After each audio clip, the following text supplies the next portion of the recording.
ऐक ना, धोका देऊ नको. प्रेम केलं होतं तुझ्यावर म्हणून नाही, तर विश्वास ठेवला होता म्हणून.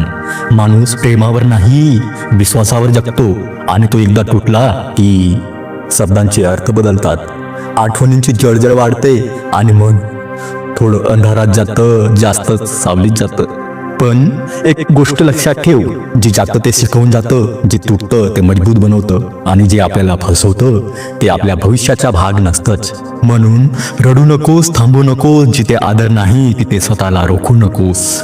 तू जास्तीचं पात्र आहेस, तू कॅरेक्टर वेगळं आहेस. तुझ्या शांततेचं, तुझ्या मेहनतीचं, हृदयातल्या त्या चांगुलपणाचं. उभा राहा, डोके वर ठेव, स्वतःवर पुन्हा विश्वास ठेव. कारण शेवटी तू हरला नाहीस, तू फक्त त्या लोकांपासून दूर चाललास ज्यांना तुला गमावण्याची किंमतही कळली नाही. कारण शेवटी तू हरला नाहीस, तू फक्त त्या लोकांपासून दूर चाललास ज्यांना तुला गमावण्याचीही किंमत कळली नाही.